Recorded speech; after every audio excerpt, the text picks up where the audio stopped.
Olá, prepare-se para um mergulho bem profundo no mundo do cristianismo primitivo. Hoje a gente vai explorar alguns trechos de um texto chamado Apostasias e Doutrinas, um estudo de 2 João 1.7 a 11. Ele investiga o que os primeiros cristãos consideravam a verdadeira doutrina, né, com base no livro de 2 João. Parece um pouco distante da nossa realidade, né? Um pouco distante. Mas acredite, as ideias aqui são surpreendentemente relevantes, mesmo hoje em dia. Começo.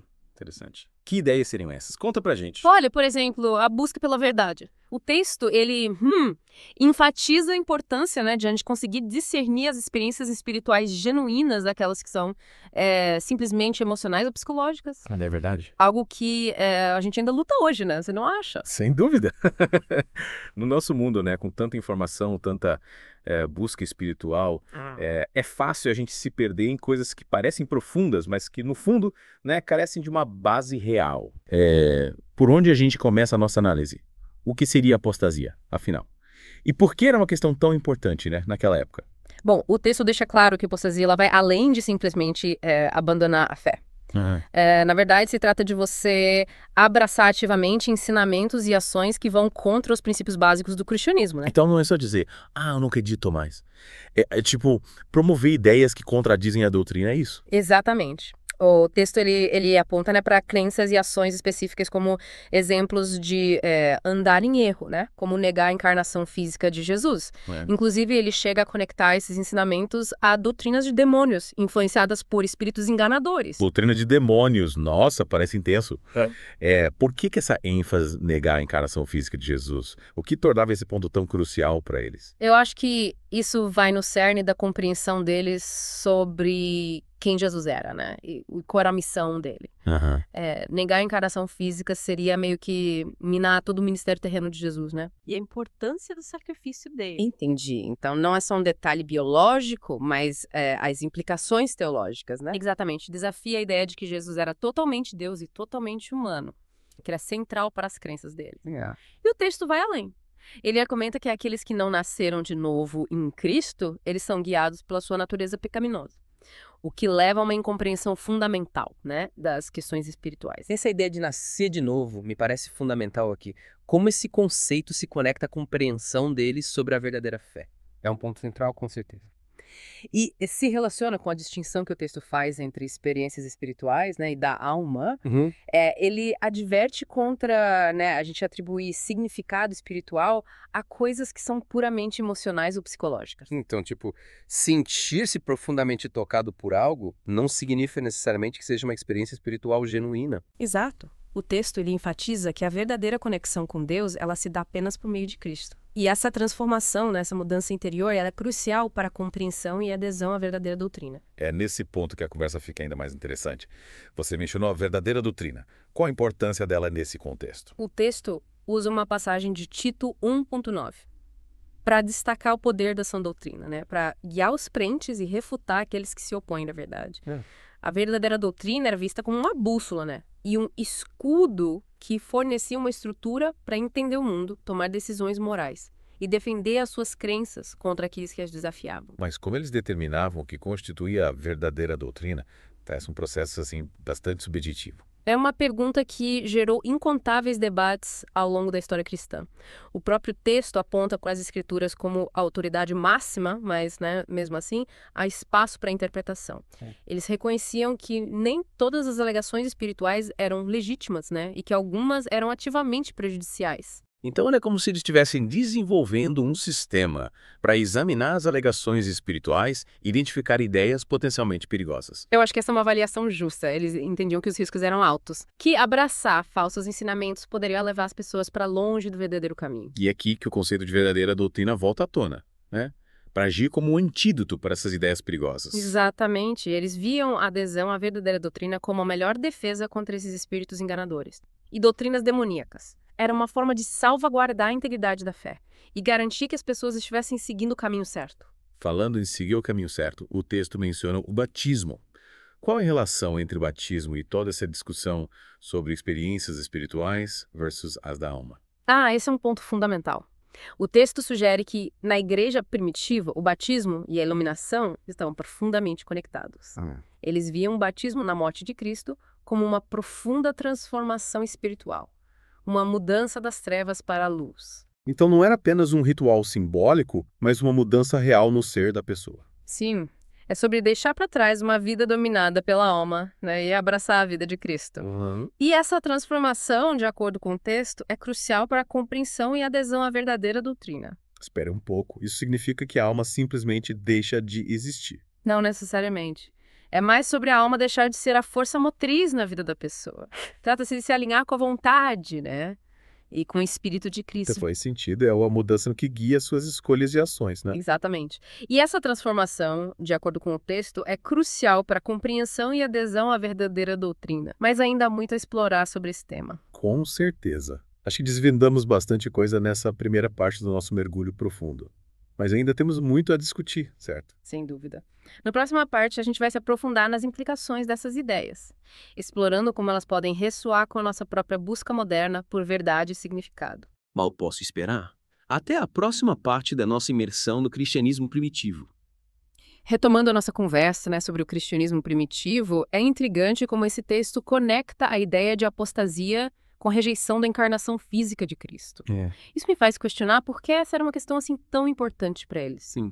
Essa ênfase na encarnação física de Jesus realmente chama atenção. O que você acha que tornava esse ponto tão central para a compreensão deles? Acredito que essa questão toca no cerne da compreensão deles sobre a identidade de Jesus, né, e o significado da missão dele. Negar a encarnação física de Cristo era visto como um ataque direto à sua divindade e humanidade, que eram pilares da fé cristã primitiva. Faz sentido.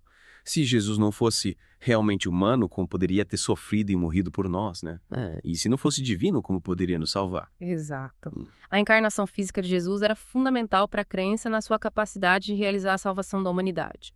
Ao negar essa doutrina, questionava-se toda a base da fé cristã. E essa questão da salvação nos leva de volta à ideia do nascer de novo, que a gente discutiu anteriormente. O texto menciona que aqueles que não passaram por essa experiência, eles são guiados por sua natureza pecaminosa e, portanto, propensos a interpretar erroneamente as questões espirituais. Sim, essa é uma afirmação bastante forte, que nos remete ao conceito de pecado original, central na teologia cristã.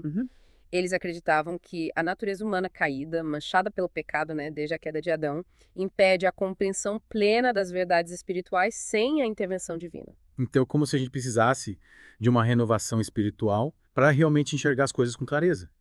Uma espécie de reinicialização do nosso sistema para que a gente possa se conectar com o divino. É uma boa analogia. Para eles, o nascer de novo através de Cristo proporcionava essa reinicialização, permitindo, né, a gente estabelecer uma nova relação com Deus, livre da influência corruptora do pecado original. Essa discussão me faz perceber o quanto a nossa compreensão sobre fé e espiritualidade evoluiu ao longo do tempo. O que era considerado apostasia no passado pode nem ser mais questionado hoje em dia. Com certeza.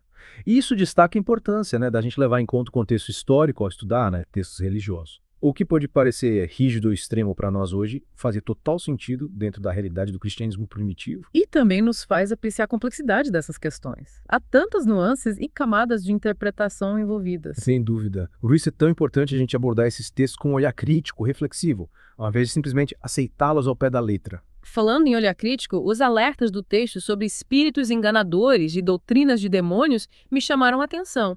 O que exatamente eles queriam dizer com isso? É realmente fascinante. Parece que eles estavam lutando contra um problema muito real, né? A desinformação e os falsos ensinamentos dentro das suas comunidades. Eles reconheciam que nem todas as alegações espirituais eram legítimas e que algumas eram ativamente prejudiciais, levando as pessoas para longe da verdadeira fé. Então eles estavam preocupados com a propagação de ideias distorcidas, ensinamentos que se desviavam daquilo que eles consideravam verdade. Exatamente.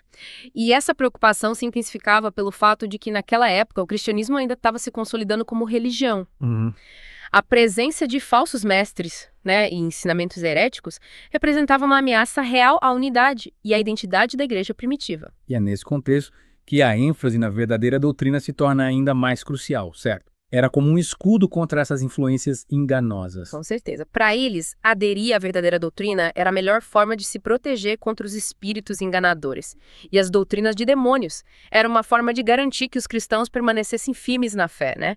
E não se desviassem do caminho correto. Mas como eles definiam o que era a verdadeira doutrina, quem decidia quais ensinamentos eram válidos? e quais eram heréticos? Essa é uma questão complexa que, como já mencionamos, né, gerou muitos debates ao longo da história do cristianismo.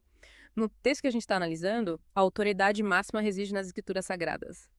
No entanto, a interpretação desses textos sempre foi um ponto de divergência, o que, inevitavelmente, levou a diferentes correntes de pensamento dentro do cristianismo. Entendo. Então, mesmo naquela época, já havia discordâncias sobre como interpretar e aplicar os ensinamentos das Escrituras. Sim, e essas discordâncias contribuíram para a emergência de diferentes grupos, movimentos dentro do cristianismo, cada qual defendendo sua própria interpretação, né, da verdadeira doutrina. Isso me faz pensar sobre o papel da interpretação na formação das crenças religiosas. É um lembrete de que até mesmo os textos sagrados estão sujeitos à compreensão humana, que é inerentemente falível, influenciada por diversos fatores. Exatamente. Reconhecer o papel da interpretação humana nos ajuda a abordar os textos religiosos com uma dose saudável de humildade e pensamento crítico. Permite a gente aceitar a possibilidade de múltiplas perspectivas e interpretações, mesmo dentro da mesma tradição religiosa. E também nos leva a questionar como os cristãos primitivos lidariam com o cenário religioso incrivelmente diversificado que temos hoje. Com tantas fés e interpretações diferentes, como eles aplicariam o conceito de apostasia? Essa é uma pergunta que nos convida à reflexão. Ela nos desafia a pensar criticamente sobre como a gente define a verdade religiosa, né? E como nos relacionamos com aqueles que possuem crenças diferentes. E também ressalta a importância do diálogo respeitoso, da compreensão, né? Mesmo meia discordâncias. Com certeza. Em um mundo onde as diferenças religiosas frequentemente levam ao conflito, cultivar a empatia e a mente aberta é mais crucial do que nunca. Nosso mergulho profundo tem sido incrivelmente instigante. A gente explorou as complexidades da apostasia, da verdadeira doutrina e os desafios de interpretar as escrituras, tudo dentro do contexto do cristianismo primitivo. Mas ainda há muito a ser desvendado, não é mesmo? Sem dúvida. Na próxima parte, a gente vai se aprofundar ainda mais nas implicações dessas ideias, explorando como elas podem ressoar com a nossa própria busca moderna por verdade e significado. Mal posso esperar. Até a próxima etapa da nossa jornada. E voltamos para a parte final do nosso mergulho profundo no cristianismo primitivo. Nossa conversa tem sido bastante densa, explorando conceitos complexos como apostasia, a busca pela verdadeira doutrina e a ideia de transformação espiritual através do batismo na morte de Cristo. Tem sido uma jornada fascinante.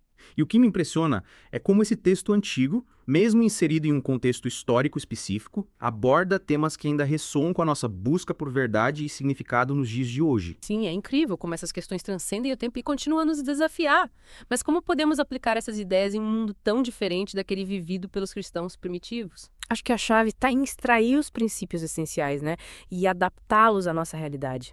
Por exemplo, a busca pela verdade, tão central no texto que estamos analisando, continua sendo uma aspiração humana fundamental. Vivemos em uma época de acesso instantâneo à informação, mas isso também significa que estamos expostos a uma enxurrada de desinformação e de falsas promessas. É verdade. Como podemos então discernir o que é verdadeiro em meio a tanto ruído e confusão? O texto nos lembra da importância de se fundamentar em uma base sólida. Para os cristãos primitivos, essa base era a verdadeira doutrina, extraída das Escrituras. Hoje podemos ampliar essa ideia, buscando conhecimentos e ensinamentos que resistem ao teste do tempo e da razão. Mas como definir o que constitui uma base sólida em um mundo com tantas perspectivas e crenças diferentes? Essa é uma pergunta complexa, e não há uma resposta única ou simples. O texto nos encoraja a ter um olhar crítico, a questionar as nossas próprias crenças e a estar abertos a novas perspectivas. A busca pela verdade é um processo contínuo de aprendizado e de autoconhecimento. E esse processo de busca deve ser pautado pelo respeito e pela compreensão, mesmo diante de ideias e crenças diferentes das nossas. Com certeza. O diálogo respeitoso é fundamental para a construção de uma sociedade mais justa e compassiva. Afinal, mesmo que não concordemos com as crenças do outro, podemos reconhecer a sua humanidade e o seu direito de buscar a sua própria verdade. E quem sabe, nesse processo de diálogo, não possamos aprender algo novo e expandir os nossos próprios horizontes. Exatamente. A troca de ideias e perspectivas, mesmo quando desafiadora, pode ser uma fonte de enriquecimento pessoal e de crescimento intelectual. Que reflexão poderosa. Acho que chegamos ao fim da nossa jornada pelo cristianismo primitivo com muito mais perguntas do que respostas, mas com certeza de que a busca pela verdade é um caminho que vale a pena ser percorrido. Concordo plenamente. E lembre-se, a conversa não termina aqui. Continue explorando, questionando e buscando uma compreensão mais profunda. A beleza da jornada está justamente nesse processo contínuo de descoberta. Agradeço profundamente por ter nos guiado neste mergulho tão instigante. Foi um prazer compartilhar essa jornada com você. E a todos que nos acompanharam neste mergulho profundo. Continuem a explorar o mundo das ideias e a buscar a verdade com mente aberta e coração compassivo. Até a próxima.